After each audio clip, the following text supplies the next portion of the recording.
Greetings, citizens of the internet. I'm Static Buzz, and in this video, I'm going to be going over Nioh leveling. In particular, are we gimping ourselves with the way that we're leveling up our characters? And what I mean by that is, in previous games, Dark Souls and the like, when you were picking a build, you would just pump a stat up until you got it as high as you could get it, 99. The only other time you would build other things up is once you reached 99 or you needed to use another piece of equipment that required you to get to 30 strength or something, then you would build that up. In Nioh, though, I'm noticing some strange things as I level up that I don't see anybody talking about in their build videos and their leveling videos, and that's what I want to talk about because I don't fully understand it, and I'm hoping that somebody has some more insight. So I figured I would share this and maybe we could get that discussion going down in the comments. So anyways, let me show you what I'm talking about. So with this character, what I've done is I've grinded 10 levels worth of Amrita. And what I'm going to do is he's a spear / dual sword build. I did that because I wanted to show both and the way that they work are a little different for this example.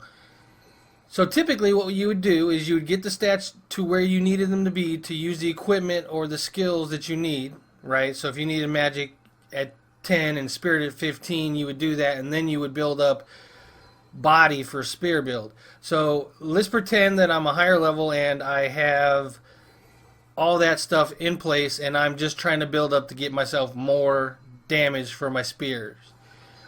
Typically what I would do is I would use all 10 of these right here for spear. You can see that it gives me 260 life, 18 extra damage for spear, and 7 samurai points, and some resistance at the bottom. Okay. Now what I'm thinking is this might not be the best method, because if I give this 1 point, I get +3. If I give it 2, I get +5. But if I go to strength, I also get +5. Now at this point, I'm going, what is going on? Why would I want to go just body if I could also get some weight rate reduction for my armor? So I could wear heavier armor and still get the same damage output. Alright, so let's continue. If I put 1 point here, I don't get any extra damage, so we'll put 1 point here. Okay, +6. We'll leave it there. Then I'll go, okay, that's 7. Do I want to go there or do I want to go here? Well, let's go strength because now I get an actual tooltip that says I'm losing 0.2% of my weight. Alright, let's keep going. +9, +8. Well, I'm going to go +9, of course, right? It makes perfect sense there. Okay, 10, 10. So let's add it back here so that we get more weight reduction. 1 here gives me 11, 1 on body gives me 11. Okay, we're going back to strength, because I mean that makes the most sense. So we're there. Now 13 and nothing. Oh, I'm going to go back to strength. No reason not to. Alright, so now 1 more here of 14 or nothing. Why is there nothing? Okay, 14. Then we're going to go 15 or 15. Okay, we'll go back to 15. And at that point, I'm done. Now, you will notice that I had +18 when I did all body. I've only got +15 here, but I've also got a 1% weight reduction in my equipment weight. So is the trade-off good enough? I don't know. I have no idea. That's what I want to kind of discuss is, are we building up properly? Now the other thing I wanted to show was this. If I go here and I go +3 and then I go here, it's +2. That gives me 5. So when I added the strength, it added +2. If I go here, it goes to +1. I don't understand that. So now I have nothing. I'm still at the same level. If I go here, it's still +1. And then that's +4. How does this work? It doesn't even make sense.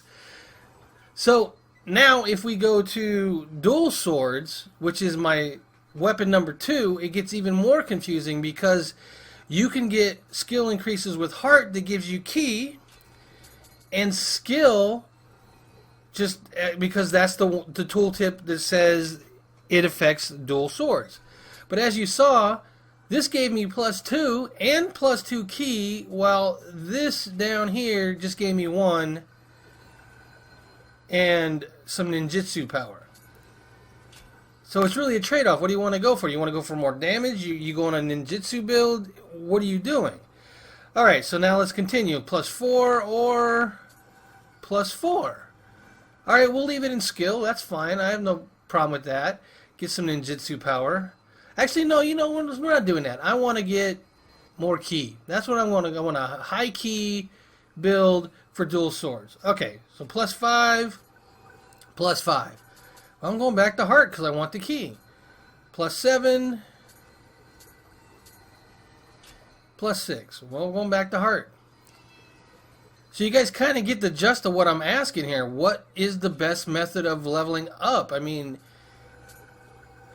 you get different results, +15, +13, for what you do. And heart doesn't say, it just says swords. It doesn't say dual swords, but it seems to affect dual swords better than skill does. And you get the 20 ki. So I don't really understand what the best method is. Usually when I'm leveling up, I go back and forth and try to figure out which one gives me the points that I want, and I go with that. So what I'm really hoping to get is somebody with some really high levels, like 150 or so and higher. My highest level is about 70 right now. To come in and talk about their experience and what they're seeing when they're leveling up. Is pumping all your points into one skill the best method? I don't think that it is from what I'm seeing, but who knows, once you get to 99, maybe it doesn't matter. But I don't know. It seems more confusing to me than it should be on leveling up and putting points into skills. So anyways, if you have some insight or you just want to comment on your experiences, please do in the comments, and I will reply because I want to get this discussion going. So as usual, until next video, take care. Bye-bye now. Static Buzz out.